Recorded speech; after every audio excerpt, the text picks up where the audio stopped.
অন্যরকম কথার নতুন একটি পর্বে সবাইকে স্বাগত জানাচ্ছি। আজকে আমাদের সাথে অতিথি হিসাবে উপস্থিত আছেন প্রফেসর মোহাম্মদ নাজমুল হক স্যার। আসসালামু আলাইকুম স্যার। ওয়ালাইকুম আসসালাম। স্যার কেমন আছেন? ভালো আছি আলহামদুলিল্লাহ। স্যার আপনার যত কাজ সবই তো আসলে শিক্ষা, শিক্ষক, শিক্ষার্থী এই হুম, সবকিছু রিলেটেড। জি। আপনি টিচার্স ডেভেলপমেন্ট ইনস্টিটিউটের ডিরেক্টর, তারপর আপনি সাইকোসোশ্যাল কাউন্সেলিং করেছেন, স্পেশাল এডুকেশন নিয়ে কাজ করছেন। তারপর আইইআর এ প্রফেসর ছিলেন।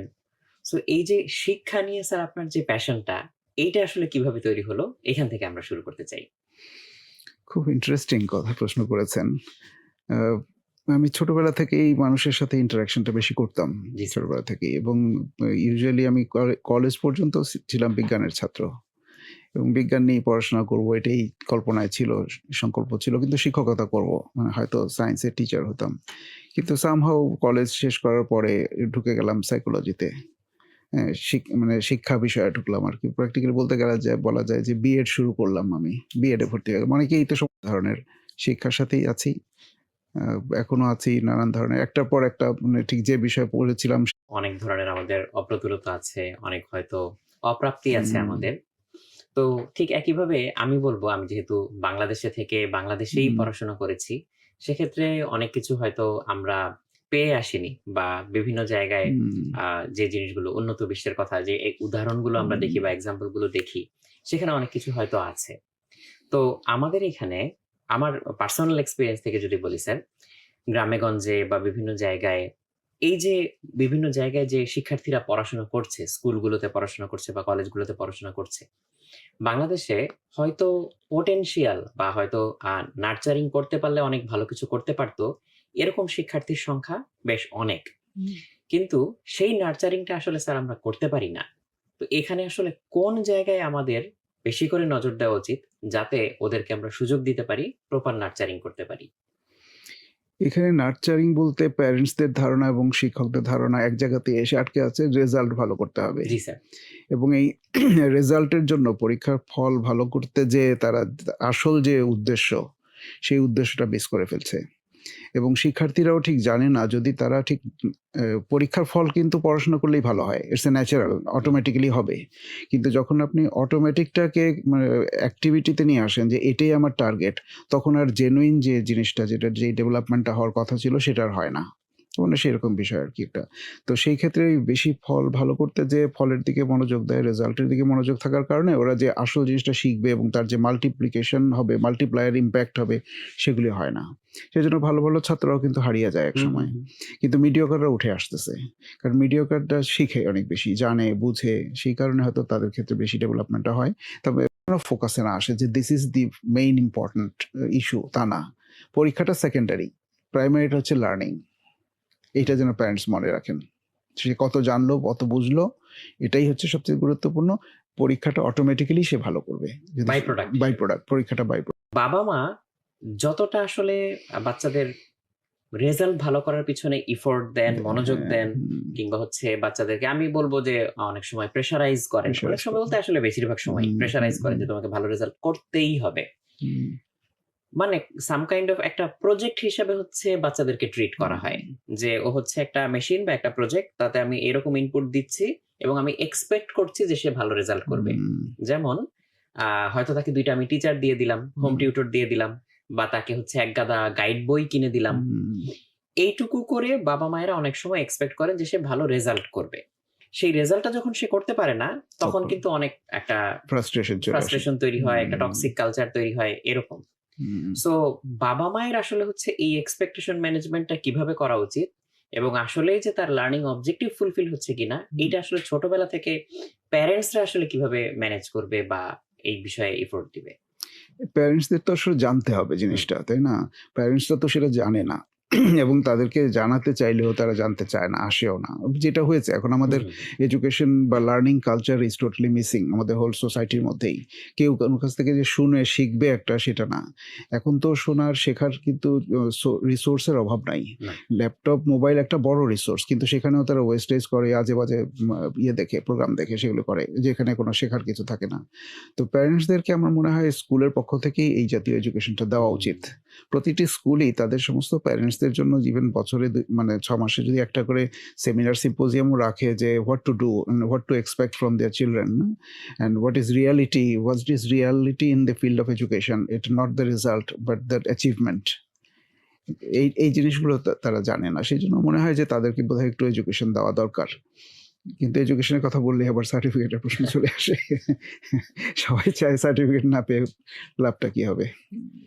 একদম সত্যি কথা স্যার, মানে সার্টিফিকেটটাকেই হচ্ছে আমরা এত মূল্যবান করে ফেলেছি আসলে।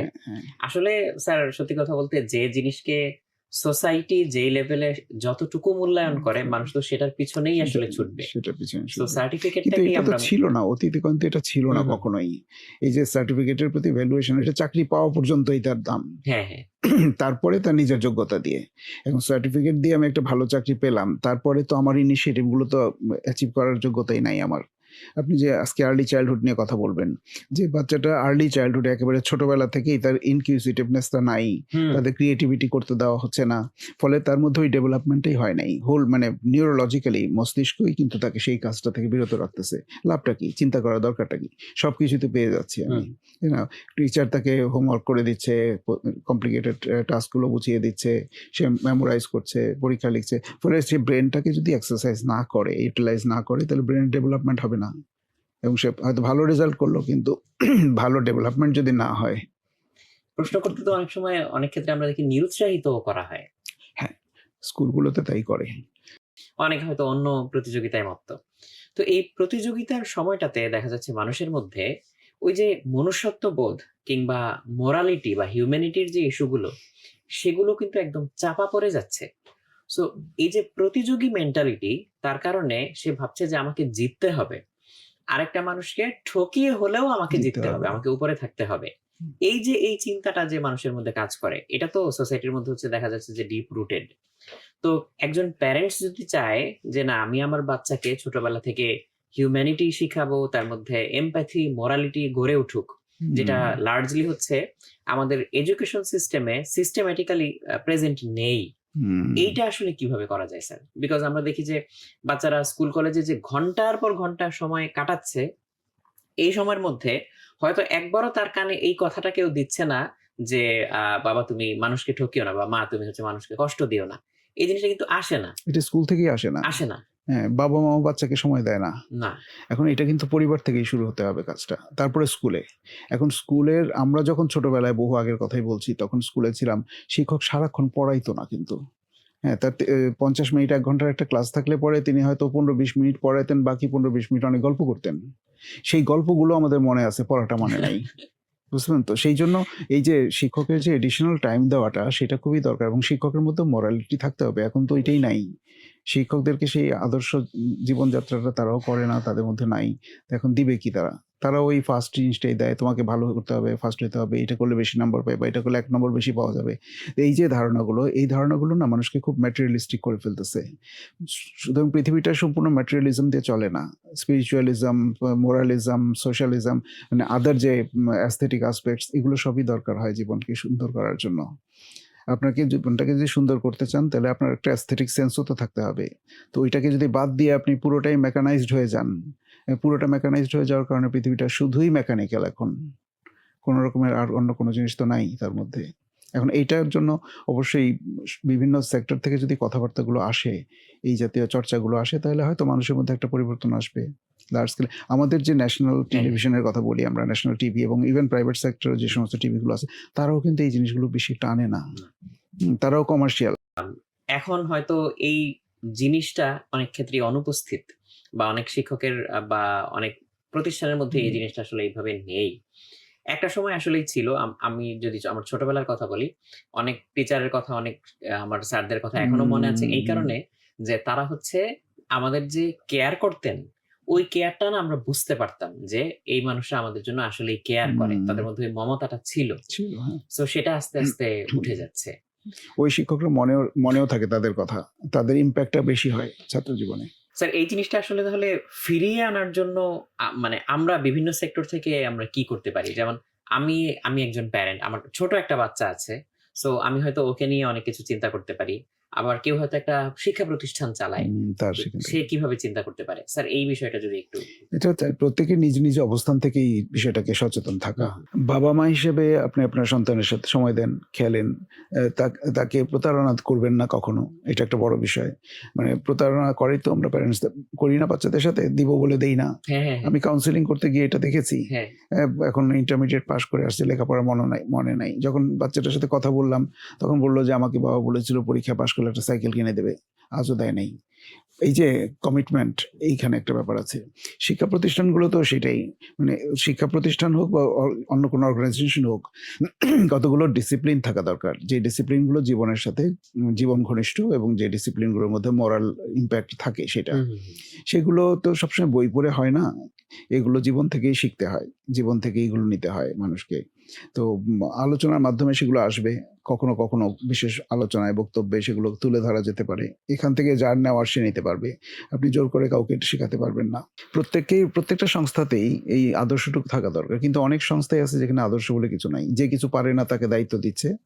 বিষয়ে যেমন অনেক সময় দেখা যায় যে, যে বাচ্চারা অনেক বেশি টেকেন কেয়ার অফ, লাইক হচ্ছে তার প্রবলেম কোনো কিছু তার নিজে সলভ করতেই হচ্ছে না। কেউ না কেউ তাকে সলভ করে দিচ্ছে। তাদের ক্ষেত্রে অনেক সময় দেখা যায় যে তারা পরে কিন্তু বাস্তবতার সাথে খাপ খাইয়ে নিতে পারে না। তাদের হয়তো মেন্টাল রেজিলিয়েন্স কিংবা ডিসিপ্লিন এগুলো অনেক কম থাকে। সো ছোটবেলা থেকে আসলে এই যে মেন্টাল রেজিলিয়েন্সটা, এটা আসলে তৈরি করার উপায় কি? ওইটা তাকে কাজের মধ্যে দিতে হবে। তার চ্যালেঞ্জটা সে যেন নিজেই ফেস করে। কিন্তু এখন তো বাচ্চাকে ওই সকাল থেকে মানে জন্মের পর থেকে যত কাজ করে দিচ্ছে, হুম, যখন স্কুলে ভর্তি হয় তার ব্যাগ গোছানো, জামা পরানো, কি নিতে হবে, খাতা পেন্সিল গুছিয়ে দেওয়া, সবই মা করে দিচ্ছে। তো এর ফলে বাচ্চাটা কখনো চিন্তা করে না। পরীক্ষার জন্য তাকে নোট বই দেওয়া হচ্ছে, গাইড বই দেওয়া হচ্ছে, টিচার নোট করে দিচ্ছে, সেটা সে পড়তেছে। নিজে বানিয়েও লেখে না। এর ফলে হয় কি, তার যে ইন্টেলেকচুয়াল যে ক্যাপাসিটি অথবা তার যে ইভেন বায়োলজিক্যাল যে ক্যাপাসিটি সেটাও গ্রো করে না। হুম। যারা বেশি দৌড়ায় তাদের বডি গ্রোথ ভালো হয়, আর যে দৌড়ায় না তার বডি গ্রোথ দুর্বল হয়, স্বাভাবিক জিনিস। যে চিন্তা করে তার থিঙ্কিং ক্যাপাসিটি বাড়বে, যে চিন্তা করবে না তার থিঙ্কিং ক্যাপাসিটি বাড়বে না। তো এই ঘটনাটাই ঘটে আর কি, যে যেহেতু পরিবার এবং স্কুলও মোটামুটি সবকিছুই মানে কি বলবো prescriptive, hmm, hmm, hmm. Everything is prescriptive. সবকিছু করে দেওয়া হচ্ছে, আবার অর্গানাইজ করে দেওয়া হচ্ছে। আপনি বাচ্চাকে খেলনা দিচ্ছেন, রিমোট কন্ট্রোলের খেলনা। তা রিমোট কন্ট্রোল বা যদি স্প্রিং দেওয়া খেলনা দেন, তার তো চিন্তা করার দরকার নাই, টিপ দিলেই গাড়ি চলবে। কিন্তু তাকে যদি এমন কিছু দেন, তুমি একটা গাড়ি বানাও, কিভাবে হ্যাঁ, গাড়িটা চলে তুমি চিন্তা করো, তাহলে এটা হবে।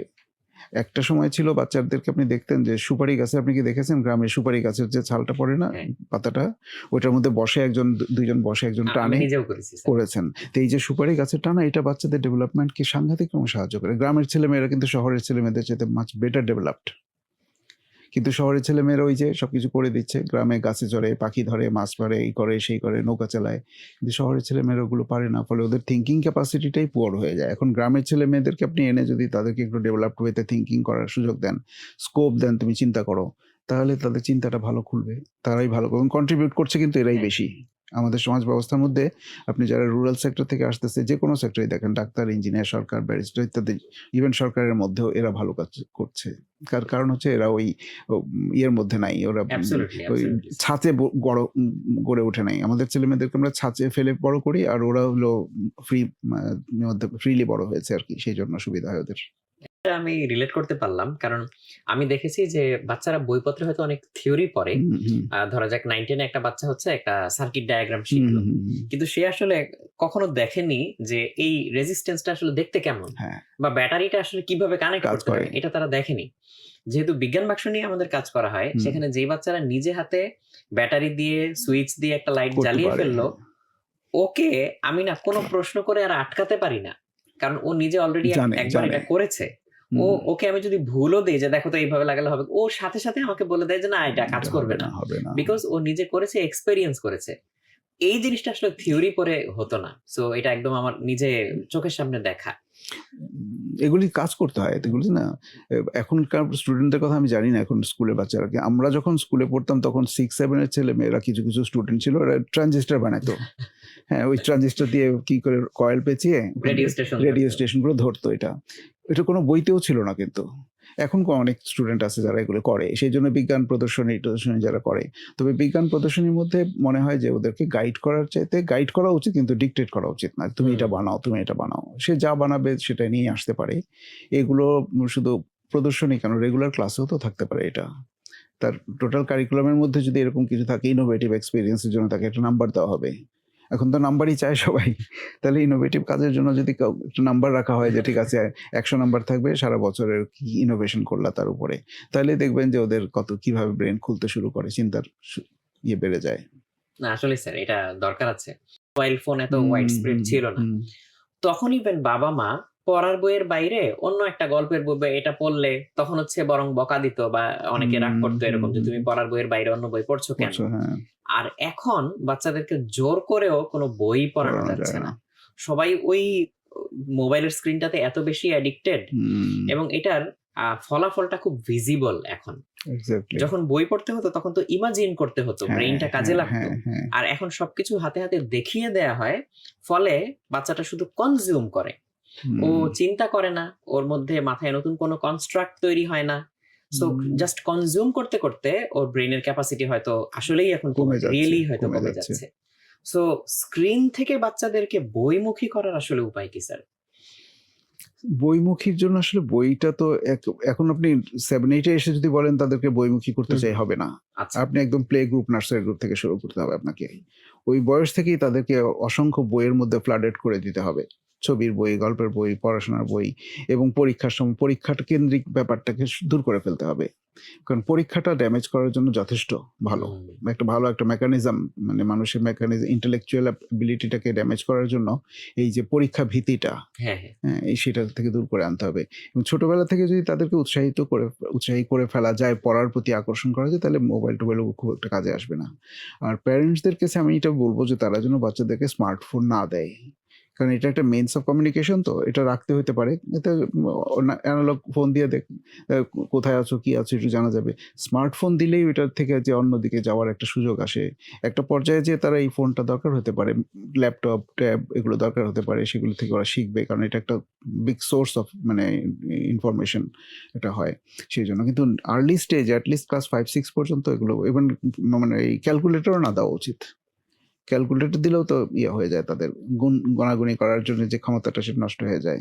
এই ক্যালকুলেটর আসার আগে তো যারা অ্যাকাউন্টেন্ট ছিল তারা তো কলম ধরে টান দিত আর সংখ্যা যোগ করে ফেলতো, তাই না? কয়েক সেকেন্ডের মধ্যে তারা 20-30টা নাম্বার যোগ করে ফেলতে পারতো। তখন কিন্তু এখন আপনি ওই দেখবেন যে ডিপার্টমেন্টাল স্টোরে গেলে যারা ক্যাশে বসে, ৳10 সাথে ৳5 যোগ করলে কত হবে সেটাও মেশিন দিয়ে ক্যালকুলেট করতে হয়। এইরকম অবস্থা হয়ে গেছে এখন। ক্যালকুলেটর তাদের লাইফকে এমনভাবেই করে ফেলছে, অন্ধ করে ফেলছে। তো হয়তোবা এমন হতে পারে যে আমি বলব যে এই জিনিসগুলো থেকে সরে আসা, বই থেকে সরে আসার ফলে হয়তো মানুষ আরেক দিকে ডেভেলপ করছে। কারণ মানুষ তো একদম বসে থাকবে না। বিবর্তন কিন্তু থেমে থাকে না কখনো। কোনো না কোনোভাবে এগোচ্ছে। কিন্তু আমাদের প্রত্যাশিত পথে এগোচ্ছে না হয়তো আরকি। একদম। স্যার আমাদের যদি আমাদের দেশের কথা পার্টিকুলারলি বলি, আমাদের পড়াশোনার মধ্যে যে প্র্যাকটিক্যালিটিটা আ অ্যাবসেন্ট, এটা কি আসলে হচ্ছে আ কোনোভাবে মিটিগেট করা সম্ভব? কারণ অনেক বাচ্চাদেরকে আমি দেখেছি যে আ অনেক ভালো রেজাল্ট করেছে। তারা হচ্ছে পরীক্ষায় অনেক নাম্বার পেয়েছে। ইভেন আ আমি যদি ইঞ্জিনিয়ারিং ভার্সিটির কথাও বলি, সেখানেও যে বাচ্চারা পড়াশোনা করে ভালো রেজাল্ট করছে, ইভেন তারাও পর্যন্ত আসলে ওই মেশিনটা সত্যিকার অর্থে কেমন সে হয়তো দেখেনি, কিংবা আসলে কিভাবে এটা চালাতে হয় সে জানে না। কিভাবে নিজে ডিজাইন করবে এটা সে জানে না। whereas দেখা যাচ্ছে যে যারা মেকানিক বা যারা ওরা হচ্ছে পারে। প্র্যাকটিক্যালি হাতে হাতে এগুলো করেছে, তাদের হয়তো সেই থিওরিটিক্যাল ব্যাকগ্রাউন্ড নেই। তারা হয়তো ওই মেশিন সিমুলেট করতে পারে না। তারা হয়তো ডিজাইন থিংকিং জানে না। অনেকে জানে, অনেকে জানে। অনেকে জানে, বাট সবাই ওই না। কাজ করতে করতে তার মধ্যে কিন্তু বেশ ভালো প্র্যাকটিক্যাল নলেজ তৈরি হয়ে যায়। হয়তো ওই স্পেসিফিক ক্ষেত্রে।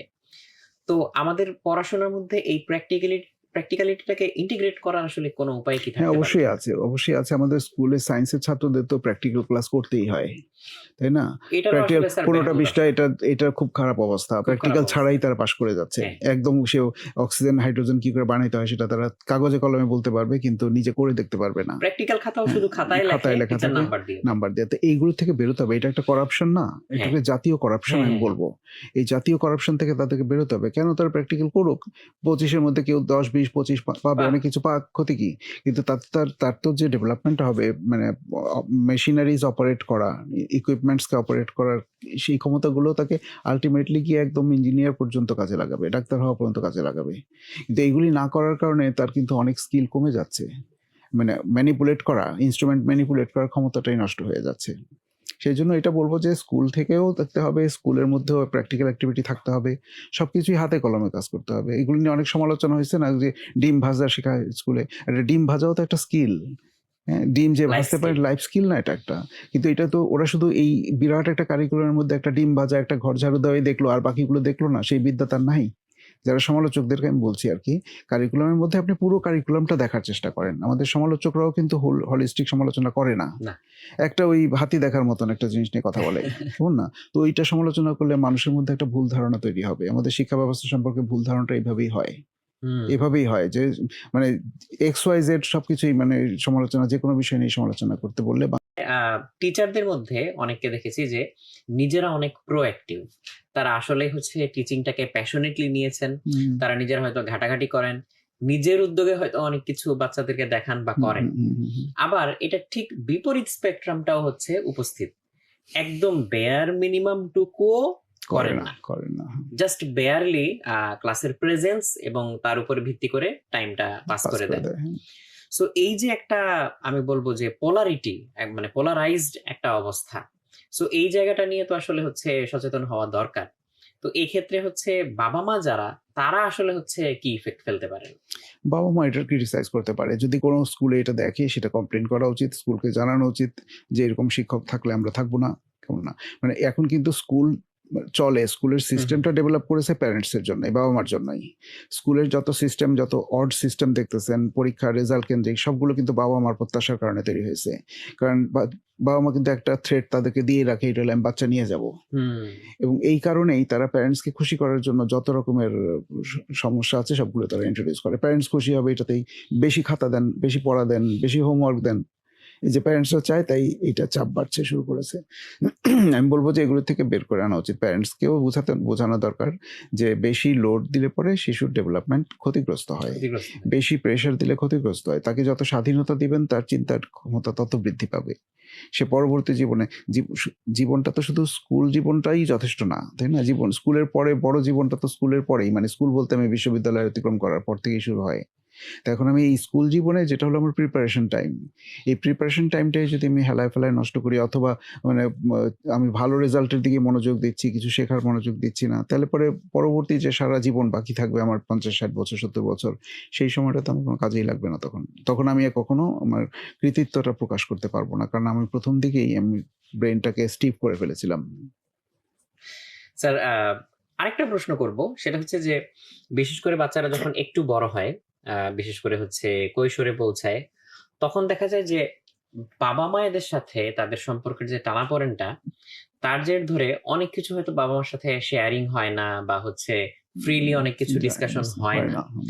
এবং এই যে বাবা-মার থেকে বাচ্চারা আড়াল হয়ে যায়, এইটার কিন্তু সুযোগ নেয়ার জন্য অনেকে বসে থাকে। তাকে হুম। সো এইখান থেকে আসলে বাবা-মা কিভাবে উদ্ধার পেতে পারে? বাচ্চার সাথে কিভাবে এমন রিলেশন তৈরি করা যায় যে বাচ্চা আসলে বাবা-মাকে সবার আগে সবচেয়ে বেশি ট্রাস্ট করবে? এটা তৈরি করতে হবে পরিবারে, এবং এই ট্রাস্টটা আসে হাসব্যান্ড ওয়াইফ রিলেশনশিপের মধ্য থেকে।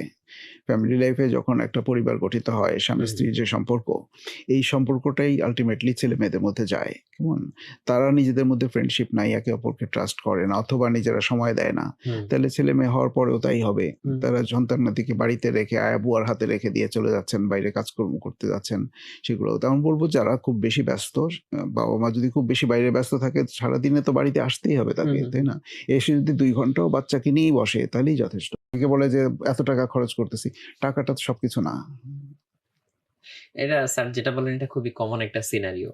যে কেমন ছিল? প্রোভাইড করা পর্যন্ত অনেকে ভাবে যে দায়িত্ব আসলে শেষ। হুম, হুম, হুম, হুম। সো ওই টাইমটা আসলে আমাদের সবার বের করা উচিত। খুব সচেতনভাবে বের করা সচেতনভাবে উচিত। বের করা উচিত। হ্যাঁ। এবং এই বিষয়ে মানে ঘাটাঘাটি করা উচিত, পড়াশোনা করা উচিত।